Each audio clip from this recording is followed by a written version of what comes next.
In today's tutorial, we're going to accessorize the bathroom with shower flowers. Welcome back to the Crochet Crowd as well as yarnspirations.com. I'm your host Mikey. Today we're going to work on shower flowers. These are accessories to go over top of a shower curtain, just like on a ring. So what we're going to do today is that we're going to follow this tutorial, and there's some instructions with it. There's only 5 rounds in order to do it, and I'm going to have some tips that I'm going to show you exactly how to be able to do these flowers. Let's go over the diagram next. On page number 2 of the pattern, we have the diagram symbols, and what we're going to be doing is that we're going to be working on this particular flower, and this flower is layered. So for example, that there is layers going in behind other layers, and because of that you're gonna see grayed out arrows where it is showing you what's gonna happen. So you'll see that this is the, I think that's the back loop only, or the front loop, it's one of the two. We'll get to it in the pattern, and you're going to notice that it's showing you in a gray arrow where to go to on the other one here. So what we're going to do here is that you need to watch for that, and then you'll see these gray arrows here. This is just allowing you to have multiple layers. So you can see layer number 3 is kind of going to overlap layer number 5 a little bit. So you'll see that within today's pattern.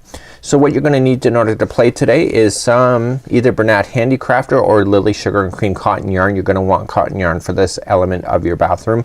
Size G 4mm crochet hook today, and let's get started on round number 1. So let's get started. We're going to create a slip knot first, and use your size G 4mm crochet hook today and insert it into the slip knot. Remember, there's other tutorials available here on our learning channel for slower elements to doing basic stitches just like this. So we're going to chain 4 to begin. Remember, the one on the hook never counts as 1. So it's 1, 2, 3, and 4, and let's insert our hook into the beginning chain like so, yarn over it and pull through that one and the original. So you're going to now have the center ring exposed like this, and this is your straggler, which is your loose tail, and I want you to, when you're working with that, just to wrap it around so it catches it underneath. Let's move along to round number 1. In round number 1 we're going to continue to use the same color, and we're going to chain 3, and this counts as a double crochet within today's pattern. Okay, and most times it does unless it tells you it doesn't. So this is considered 1 double crochet. So we need to put 11 more double crochets in around the ring. So just going right into the ring itself, and I want you to double crochet. So that was 1, and I'll count these, and we'll go in 2, and make sure you get that straggler so it's around the edge. Okay, so it's in so it catches it underneath. Okay, this is number 3 and 4, 5, 6, 7,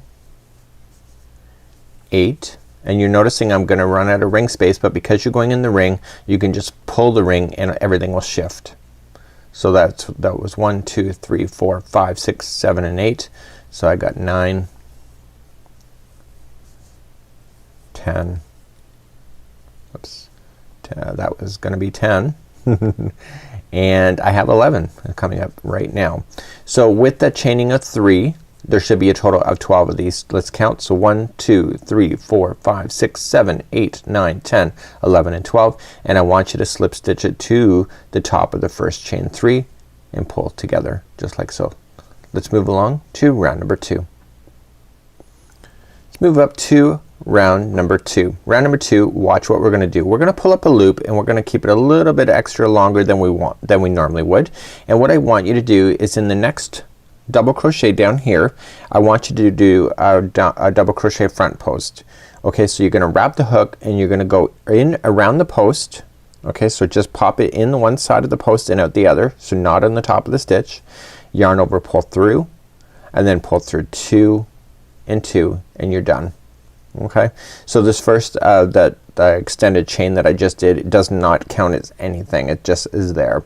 So now what I want you to do is chain 2, 1 and 2, and into the next double crochet that's available to you in the front loop only. So if you're new to crochet, there's always 2 stitches or 2 strings with front or that are counted as a stitch.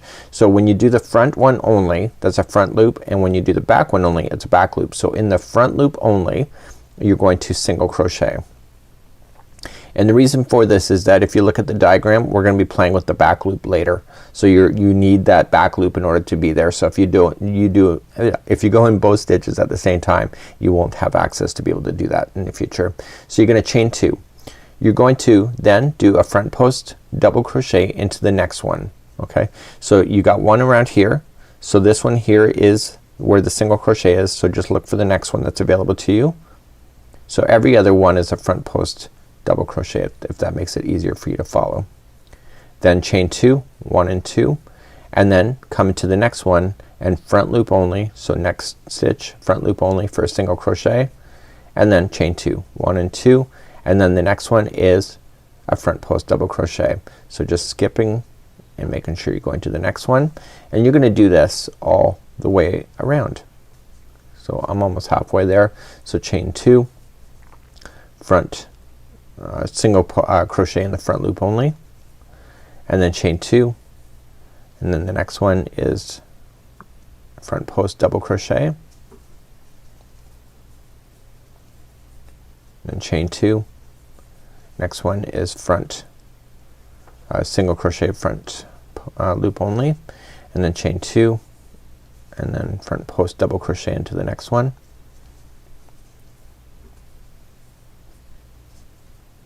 chain 2, okay, front post single crochet, chain 2, front post double crochet, excuse me, I dropped my stitch,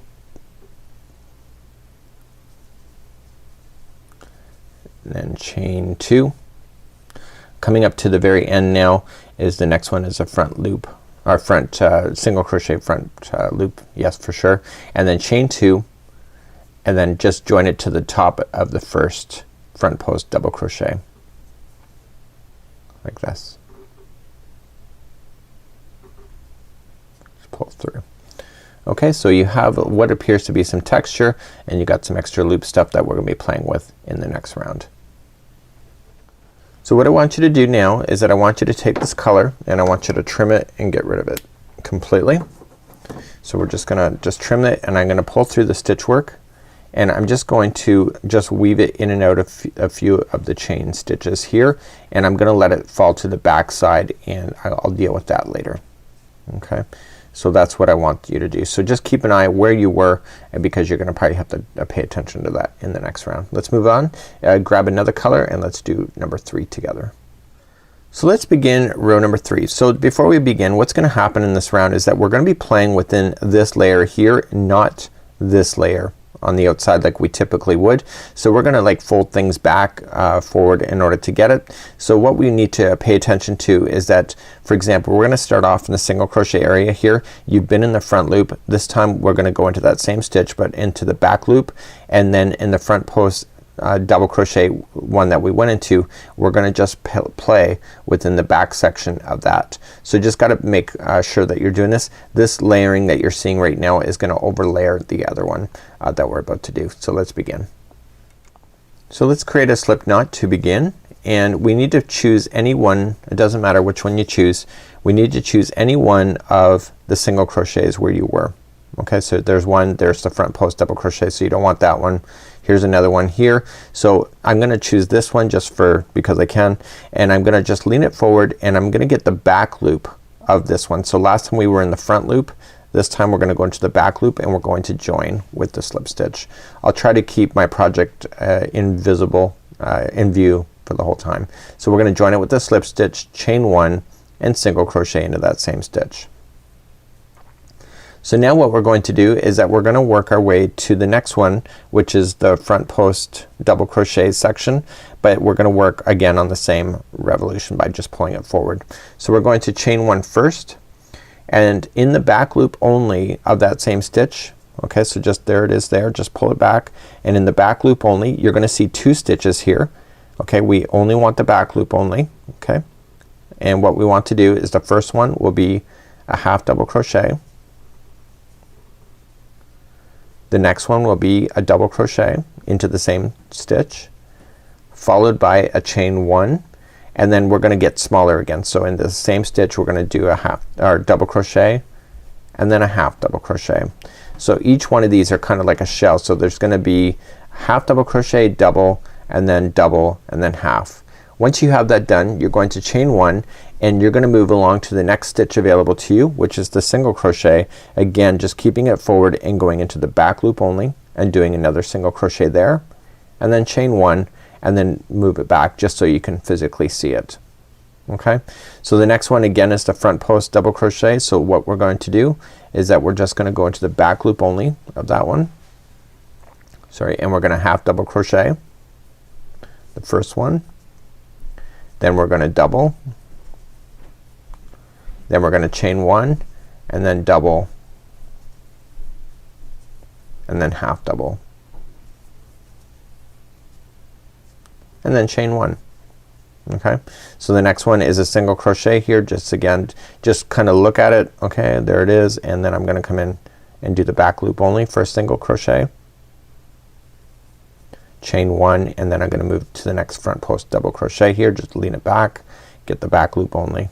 So it's gonna be half, it's gonna be double, chain one, and then double, half. Okay, and continue along. So chain one, look for the next single crochet, just get it and single crochet into the back loop only, chain one, and continue to do exactly what you've already done. So you're gonna see that there's gonna be a layering effect going on here. So continue that same pattern going all the way around. So I'm coming up all the way around. I'm doing the last section there where we're doing the half double crochet and then double, chain one, and then double and half. I'm going to chain one next, and then I started in the single crochet, so what I want you to just do is just join it just like with the slip stitch, and that concludes off round number 3. We're gonna keep the same color going on, and let's move on to the next round, which is number 4. So in round number 4 we're gonna create what appears to be these long chains, but they're really not that long. It's just they've done it this way so that they can fit all of the view in here. So we're gonna start off where we left off, and we're gonna chain 2, and this doesn't mean anything. We're just gonna drag it over, so just extend. And what we're going to do is that, do you see the arrow? We're gonna come in behind these clusters, chain 3, and then come behind the next one. Okay, and then chain 3 and come behind the next one. So we're just gonna go in the base of this. So number 4 is just really easy. It's just chaining 3 and just securing it with a slip stitch into the base. And let's begin to do that next, number 4.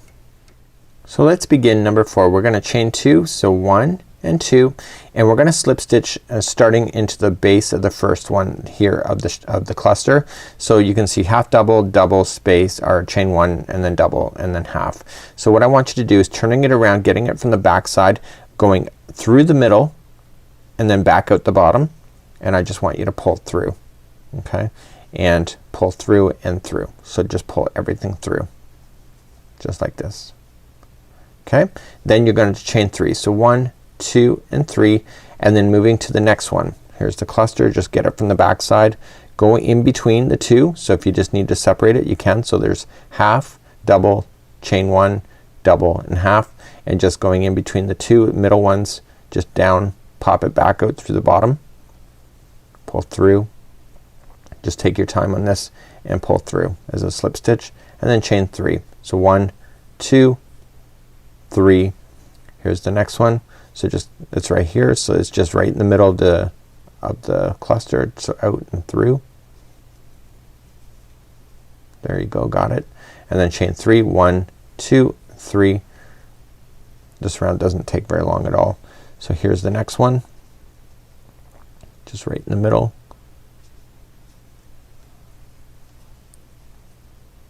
And then chain 3, 1, 2, 3. Next one. So if it were me and I was not teaching this, I would keep this pretty much with the back side facing me the whole time, because I don't need to really look at the front side. Okay, and then chain 3, 1, 2, 3, and then come in to the next one. I'm leaving these tails in so that I can secure them in better when I'm done, and I'll show you how to do that as well. Normally I would get rid of that in a tutorial, so just pull through as a slip stitch, and then 1, 2 and 3, and this is where we started. So what I want to do is that I want to just slip stitch it to the very beginning of where the other one is slip stitched right there. So what this is doing is it's creating a layering effect on the bottom side so that I can see these, because this is where the final layer is gonna go. So there's gonna be 3 layers to this complete shower flower. So what I'm gonna do is that I'm gonna teach you how now to hide these ends, because I think it's important at this point. And because I had you bury in that very first one, so let's deal with that one first. Let's just pull up a loop. That one, because I had you buried in, I can just cut that one out safely. And the other 2, I want to use a darning needle, and because you are going to be using this in the shower and etc., you're going to probably have high use on your shower curtain. So what I want you to do is that I just want you to feed this in to a darning needle, just like so, and I want you to do it with the other one as well, so I'll just show you one. So I want you to go into the same color and just glide it so that it's in fibers in the back side of your flowers. So don't, if you see the needle through the front side, you know that you're way off basis. So keep it to the back side and go 1 and then go in a different path but back in the other direction. Again, just keeping it on this side of the flower for 2 and then back again in a different path in the same direction for 3. So the flower can never stretch in 3 different directions, therefore the tail will never fall out on you. So now you can safely cut that string right down to the base of the project, and I want you to do the other string, and then I'll meet you back here and we'll carry on to do the final round of your shower flower. So we're now ready for round number 5. Round number 5 is gonna play within that chain 3 space, and there's gonna be all of these stitches all within each chain 3 space. Now you're gonna notice the chain 1 to get us up there. That's not counted as anything in this particular pattern, so we're gonna chain 1 to start, and then immediately in the first chain 3 we're going to provide so a single, half, double, treble, treble, treble, double, half, and single. So this chart comes into real handy. So let's count how many there is. 1, 2, 3, 4, 5, 6, 7, 8, and 9. So it's an odd number, so that makes sense. So remember, it is single, half, double, treble, treble, treble, double, half, and single. So right in the middle kind of mirrors each other, and that will repeat itself. So once you get one done, you just immediately jump to the next chain 3 space, single, half, double, treble, treble, treble, and double, half, single. So let's begin to do round number 5. Okay, so my loose ends are now in, and I want to turn it so that I'm looking at the good side. So this is what you'd be looking at. So the chain 3 spaces are on the other side. So what we need to do to begin is that we need to chain up 1, and starting in the first chain 3 space we're gonna just follow exactly what was in the chart. So it was single, remember, and then we got half, and then we had a double, and then 3 trebles. So remember, wrap the hook twice before you do a treble. So this is 1 and 2 and 3, and you're not done yet. You're gonna start getting smaller. So if you're running out of space, just shift everything, just move it, because it's just around the center of the chain 3. So then it comes back down to a double, half, and single. So there's 1 petal there. So let's just do the next one. So jump to the next chain 3 space, and let's do, repeat again. So single, we got half, we had a double, we have 3 trebles. So let's do 1 and 2 and 3. Again, shift that if you need to, and then we're gonna do a double, half, and I'm just gonna shift it, and single. So what I want you to do is I want you to repeat that all the way around, and just go to the next chain 3 and just again single, half, double, treble, treble, treble, and then double, half, and single. Please do that all the way around, and meet me back here and we'll finish off together.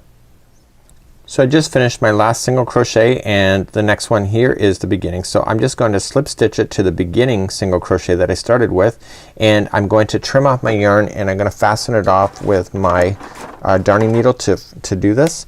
It says in the instructions to sew this onto your shower curtain ring. I'm not gonna do that. I'm gonna show you another way because I know I wouldn't do it that if it was myself because I'm lazy. So I have a way that I can just put it onto it and then you can put your shower curtain on over top of it.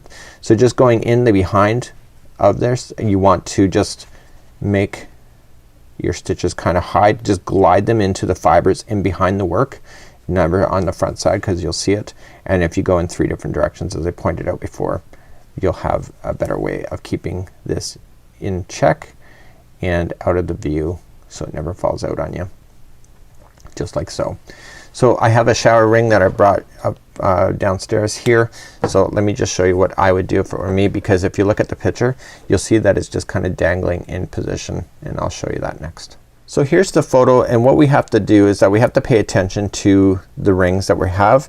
And so for example, whenever I have a shower curtain, I never have that so that this bracket will face out like this. So if I'm looking at the shower from the outside, you won't see this, you'll see this as the inside. So I will be showering inside here.